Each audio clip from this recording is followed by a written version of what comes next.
Some of the most memorable lines in gaming are also the worst. We're chronicling the cringiest, corniest, and silliest dialogue in gaming. Starting off at number 20, let's just roll the clip here. Sorry, my face is tired from dealing with everything.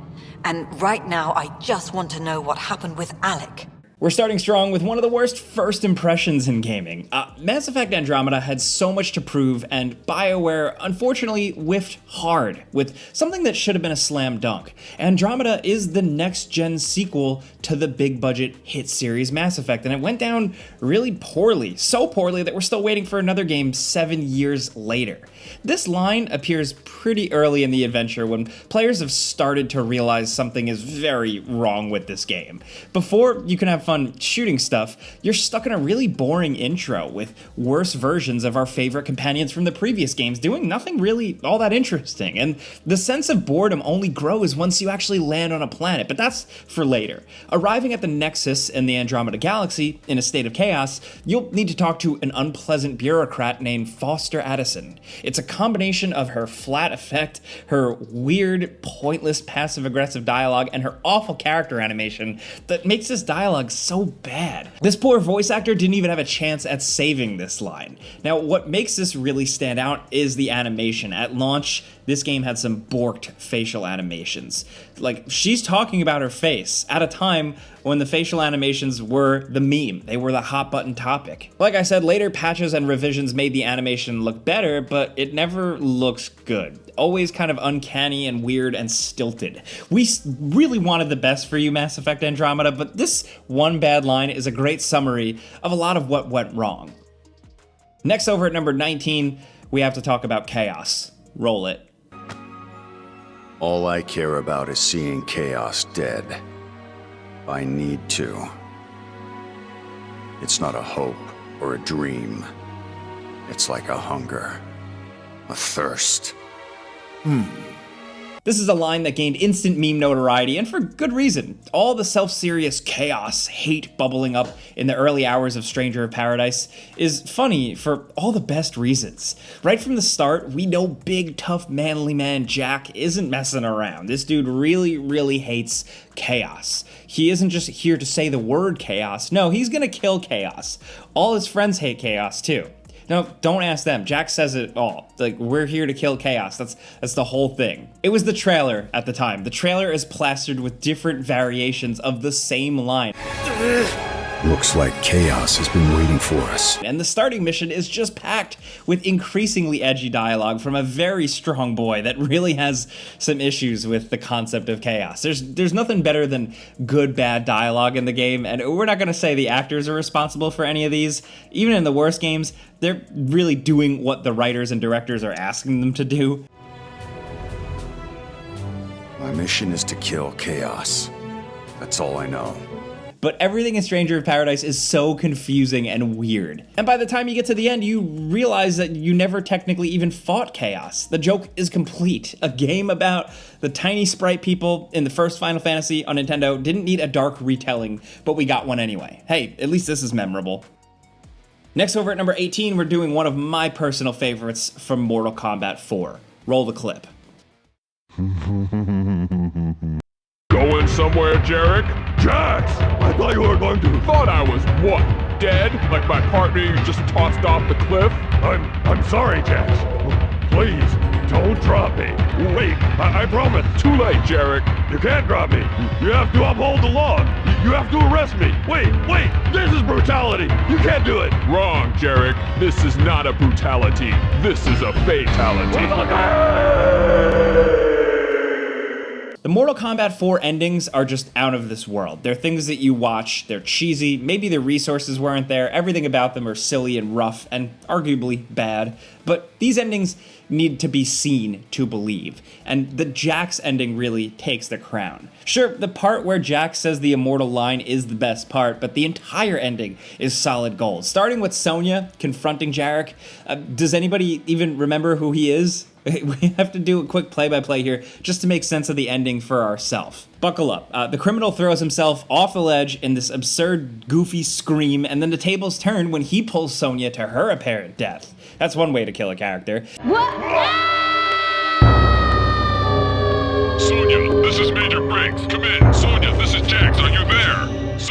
Now, as a throwaway moment in a clumsy glitch puppet cutscene made with in-game assets fidgeting around like fighting game characters were never meant to act, Jarek thinks he's won and walks away from the ledge. But no, Jax arrives to deliver swift justice, because Jax is awesome. Jarek speaks totally normally while being held over the ledge by his throat, and Jax has no problem with police brutality and just throws him off a cliff. It's a very dramatic ending, a lot of characters biting it in less than a minute. All the Mortal Kombat 4 endings match this questionable quality, but this is the best one. Next, over at number 17, the Jill Sandwich line from the original Resident Evil. Oh, Barry! That was too close. You were almost a Jill sandwich. You're right. Barry, thanks for saving my life. Now, talking about the dialogue in the original Resident Evil is cliche at this point, but it's cliche for a reason. We played Capcom's horror classic on PS1 in an era where quality video game voice acting was pretty rare. People were still figuring this whole thing out. It's actually surprising to see how quickly the voice acting improved in these games. Resident Evil 2 and 3 on PS1 aren't winning any Oscars, but the translations and performances improved enough to really escape our collective memories. Maybe it's a good thing the silly dialogue in RE1 continues to get passed around in lists like this, because it's really, really funny. Barry? What is it? Watch out! It's a monster! Let me take care of this.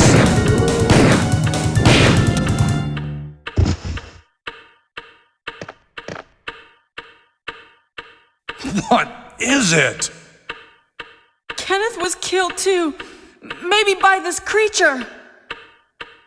Anyway, let's report this to Wesker. Jill Sandwich is the famous line, but there's so much more throughout the game. We can make a whole video just about that alone, but for now, it's Jill Sandwich. This game, like anything, we've all got to remember our awkward phase growing up. When life gives you a big Jill Sandwich, you gotta take a bite. Now at number 16, we're already scratching the bottom of the barrel, the lowest of the low. Last Alert is a totally forgotten top-down shooter with some of the most cringe dialogue ever, all appearing in the completely absurd boss battle introductions. This is one situation where actors were not hired. The developers found people that could sort of say the English lines, drag them off the street, and force them into a sound booth.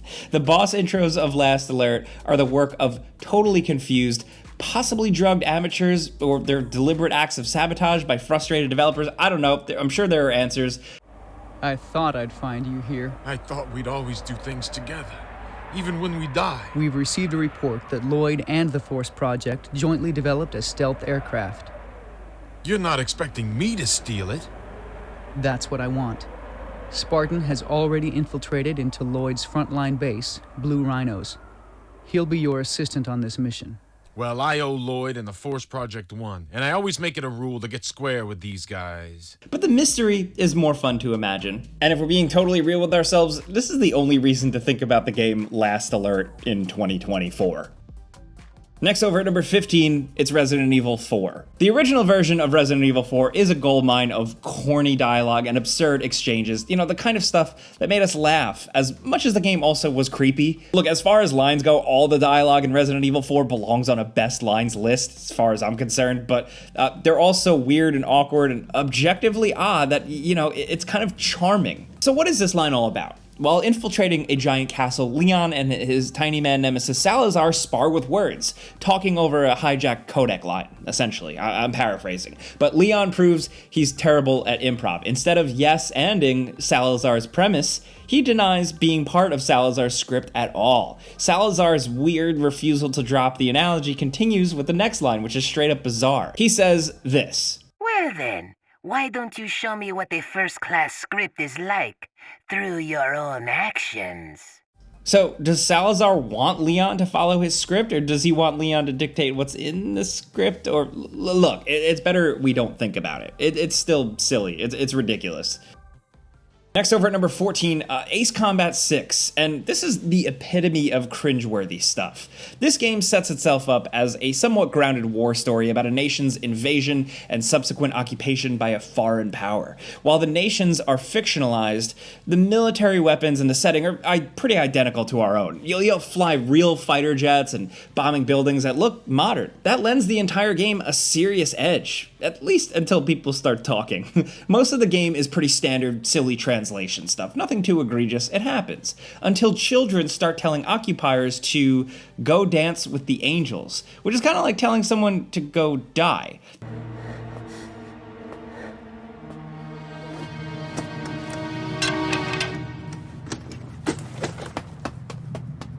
Go dance with the angels!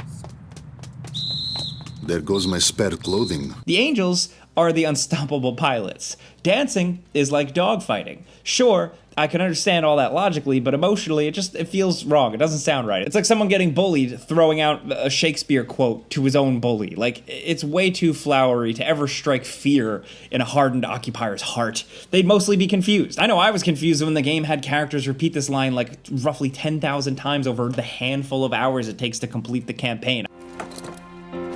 Go dance with the angels. Another defiant one. I hope you like dancing with angels, because you're going to dance with a lot of them. Good luck with that. Now, over at number 13, of course, you thought we weren't going to mention it. It's Final Fantasy X. It's the laugh.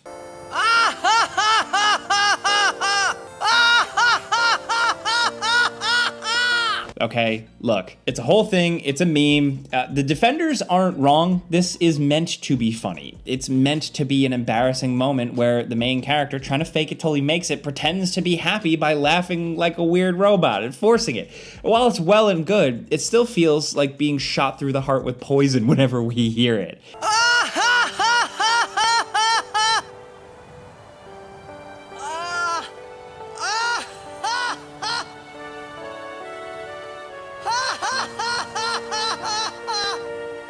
You probably shouldn't laugh anymore.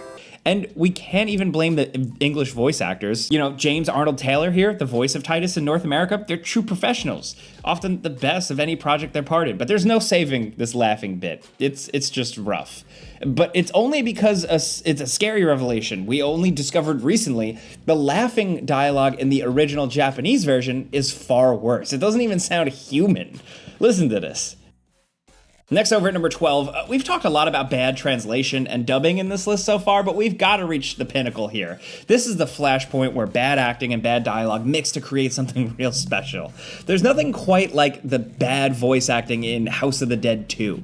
All the best lines are reserved for our evil villain Goldman as he sits in the corporate tower and plots the end of the world with a variety of ridiculous, weird, undead experiments. It makes no sense. Now, in these shooters, you're mostly just having fun blasting infinite hordes of weird monsters, but at the very end, we get this weird smorgasbord, a veritable buffet of absolute bonkers crazy lines.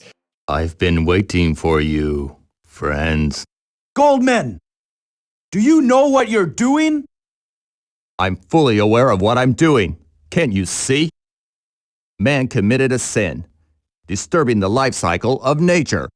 The original sin that man is responsible to protect the life cycle.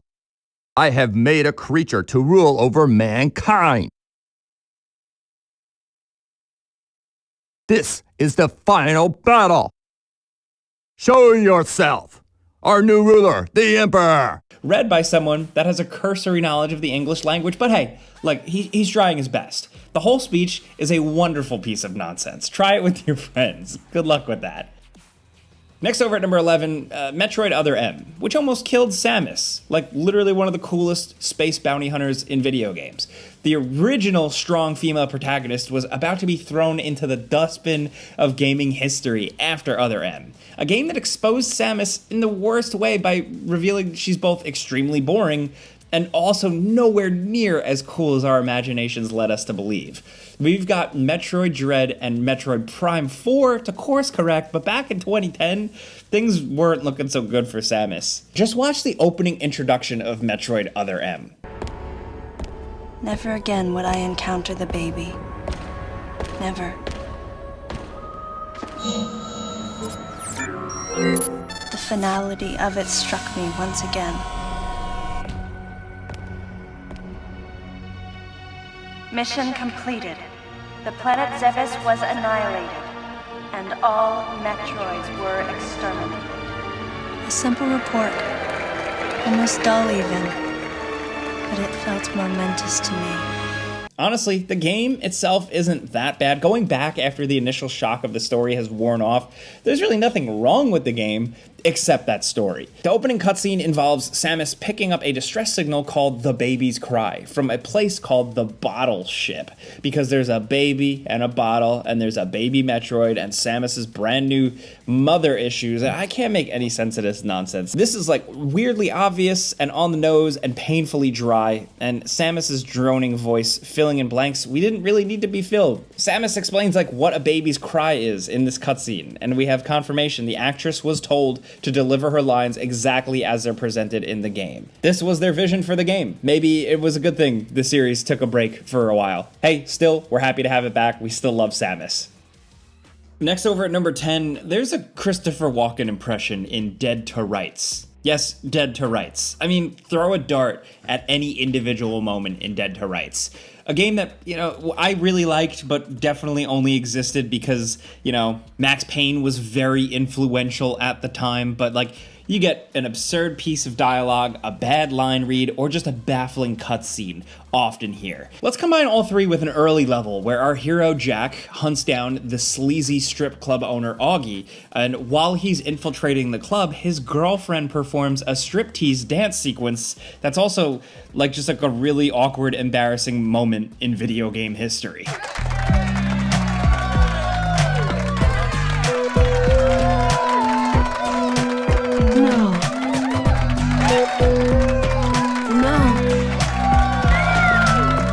Make sure the door to your bedroom is wedged shut for this one, kids, because mom walking in while you're trying to get through, it's a mess. This is all a prelude to the real show, where Jack walks in on his target playing poker and retreated to complete tonal whiplash after blasting a dozen goons with automatic weapons. The villain is given an inexplicable Christopher Walken impression. Apparently the developers thought the voice actor was so good with impressions they let him have fun.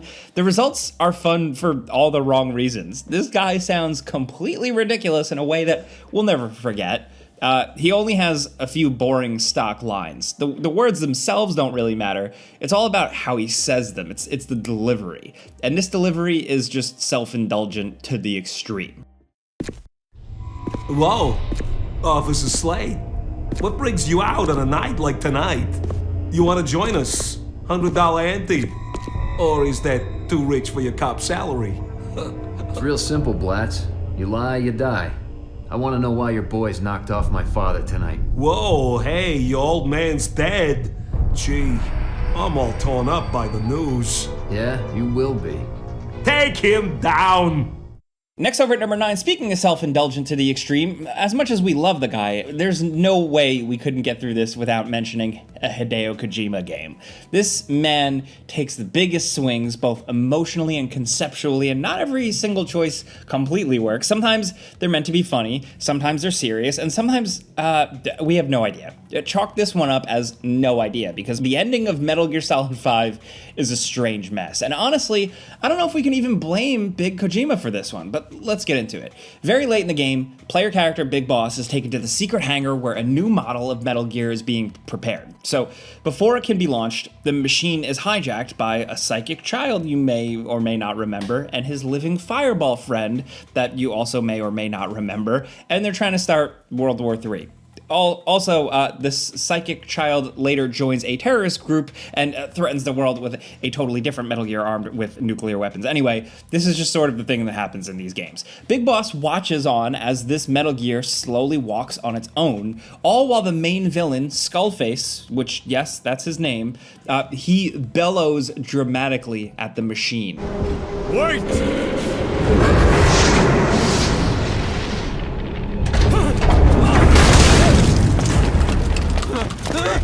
Who is doing this? Such a lust for revenge? Oh! This guy loves drama and clearly hearing himself talk. Before this cutscene, you're forced to sit in the back of a vehicle and listen to this guy just monologue while you drive all the way across the map to this secret hangar. To unite America and the entire world. The Major thought this was his friend's rule. He doesn't know what losing his own language does. Yes. He can understand what I do. I'm still in this language. I'm still trying to read lessons for 4 seconds. 4 from my others, I was making their language. But each new post, my message changed. Along with the words, words are things change. I changed too. My fault. Personally, how I saw right and wrong, war changed me. And not only life is changed. Words change.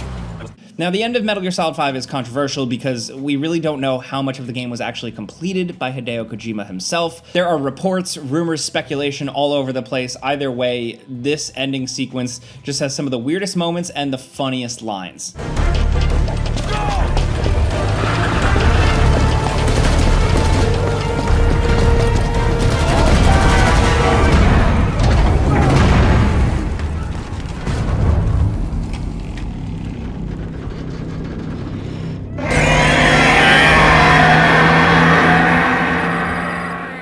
Next, over at number 8, it's Devil May Cry, the original one, the best one. I'm kidding. I mean, I'm not. That's my personal opinion, but it's for stuff like this. Play the line here, guys. I should have saved you.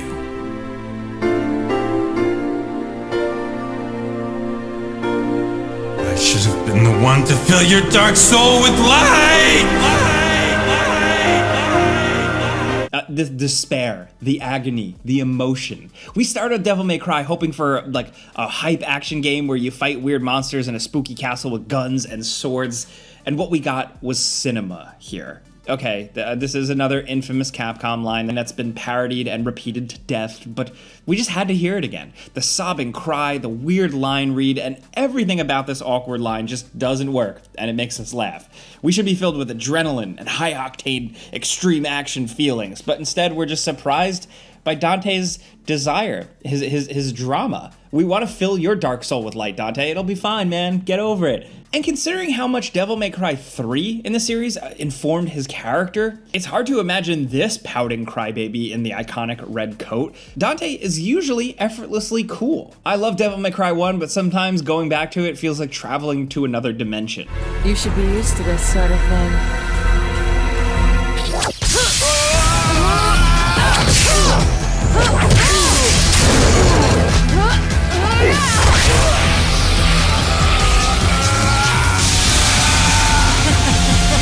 Are you really the son of the legendary Dark Knight Sparta?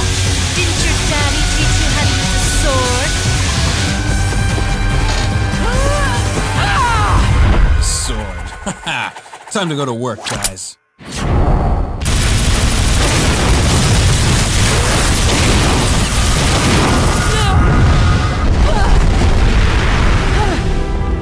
Even as a child, I had powers.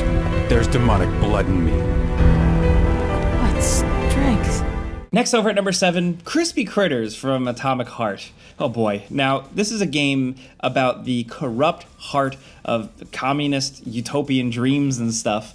No, what it's actually about is a very silly guy saying Crispy Critters a lot. Crispy Critters, man. Really, this horror, Bioshock-inspired weird FPS slapped us in the face early and often with the main character's bizarre catchphrase. He just says Crispy Critters a lot. Crispy Critters, man. Whenever something scary happens, he says it. He breaks the tension with that. Crispy Critters, man. What, are we missing something? Is this supposed to be like a sci-fi universe building thing, like different slang from a different universe? I don't know. It's just like the game has a lot of really good, surreal dread and interesting moments, and then the most juvenile BS when he says this. It's a weird game. I still really love it because it swings for the fences and takes some big risks. And Crispy Critters was definitely a big risk. Maybe a swing and a miss.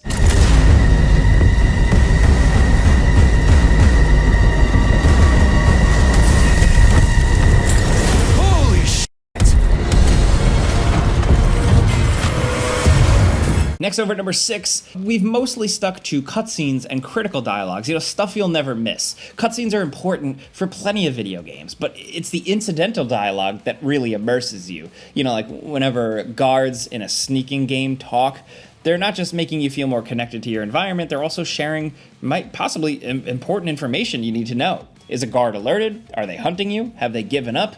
Are they giving exposition? All of this is so important, and some games do it better than others. Now, case in point, one of our favorite older FPS games is also stunningly stupid. Every once in a while, in the original Far Cry, after throwing a rock to distract a guard, they'll give up the search by emphatically making sure you know that they don't care. Whatever that was, I don't care.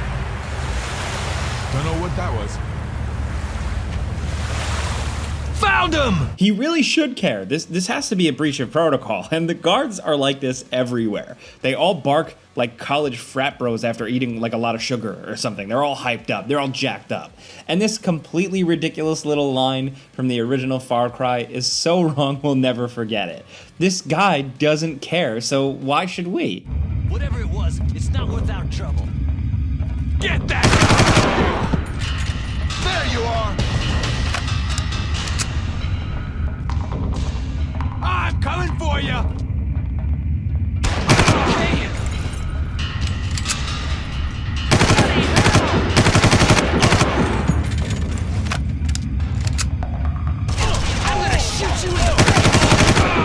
Now down at number 5, if you lived during the initial launch of Destiny, you didn't miss out on this absurd line. The Hive haven't been on Earth in centuries. That wizard came from the moon. I thought we had them contained there. The darkness could be a lot closer than we think. Now, this line is a pure distillation of everything silly about Destiny, as spoken by an actor passively aggressively fulfilling his contractual obligations. Now, Peter Dinklage, the actor, riding high on Game of Thrones fame, was tasked with the little robot buddy role that delivers exposition, and while he most certainly cost developers Bungie probably a lot of money, he wasn't particularly good in the role. And his most infamous line comes from a cutscene that was quickly removed from the game completely. Even if you somehow play Destiny 1 today, apparently you'd never actually see this bit of dialogue anymore. Even the defenders have to admit that Bungie knew something was wrong here. I mean, they knew it was so wrong, they ended up replacing all of Peter Dinklage's lines in Destiny 1. He was totally replaced by veteran voice actor Nolan North, the GOAT. Now, as much as we want to criticize Bungie and Destiny, Nolan North definitely brought more of the right energy to this role. Still, That Wizard Came from the Moon is a legendary game line, forever.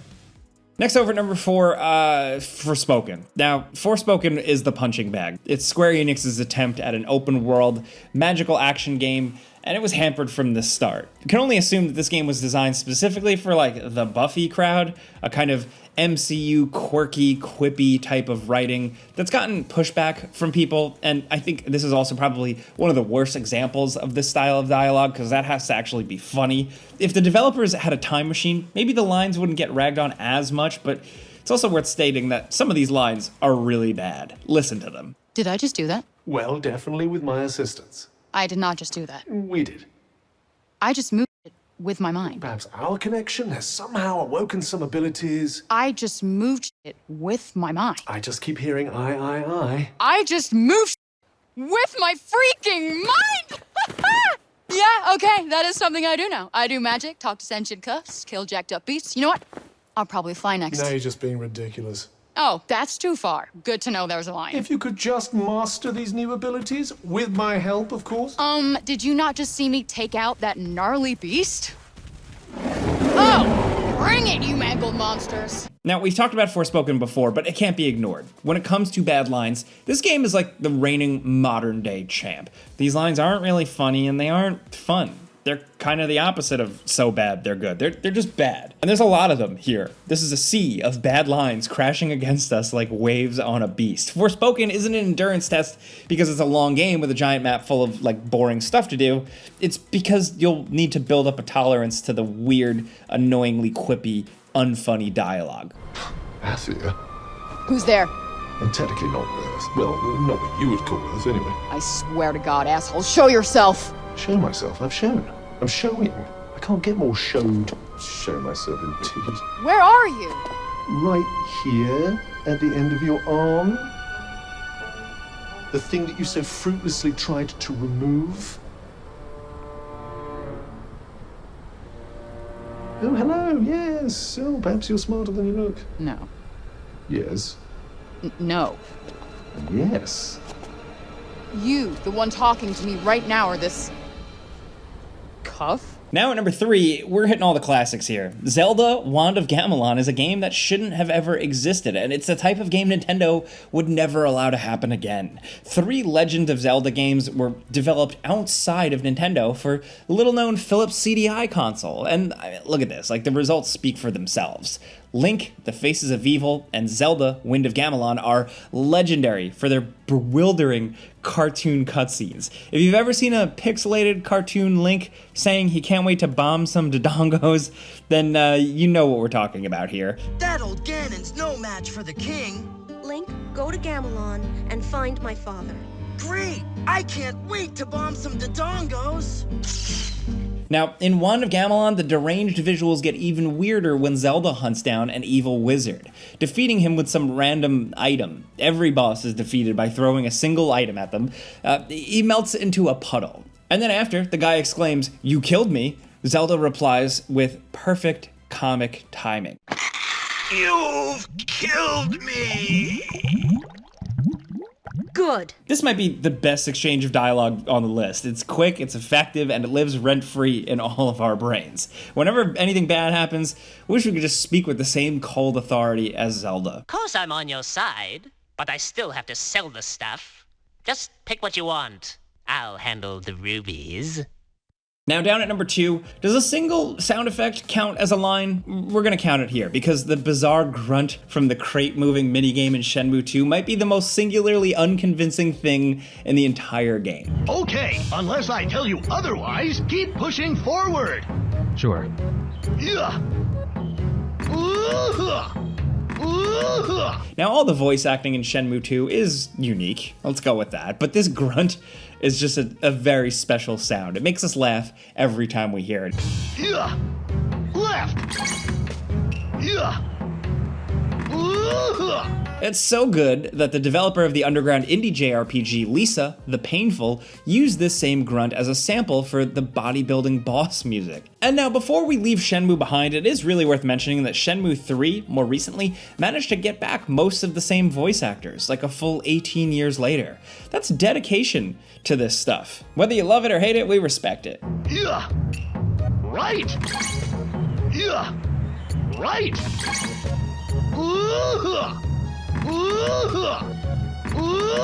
Now down at number 1, Earth Defense Force 6. It's an embarrassment of riches when it comes to hilarious lines. You should still play the game, but there are just so many lines. We had to whittle our choice from an array of candidates. But we've selected the winner. It's this one. Roll it. No doubt, those things are aliens.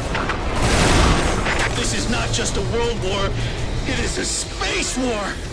This line is actually a repeat from EDF 5. It's a long story, but like, listen to it. It's worth repeating. The confusion in the soldier's voice, the silliness of the delivery, the perfection of calling an alien invasion a space war. Everything is funnier in space. We should feel lucky that the EDF series is single-handedly keeping the bad video game dialogue torch lit.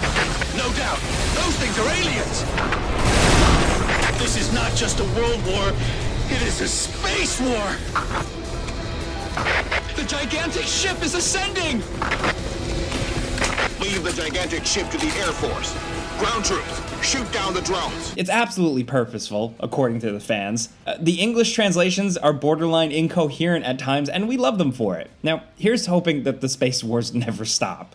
Those are 20 unbelievable, hilarious, or plain stupid lines from video games. There's a reason we still remember these lines, so before you think we're hating, tell us all the bizarre and bad lines we missed. There's plenty. There's a whole lot left out in the gaming world, and we just want to laugh at them all and maybe make another list. So hit us up. If you enjoyed this video, clicking the like button helps us, and remember, we put out videos every single day, so subscribe if you want. But as always, thanks for watching, and we'll see you guys next time.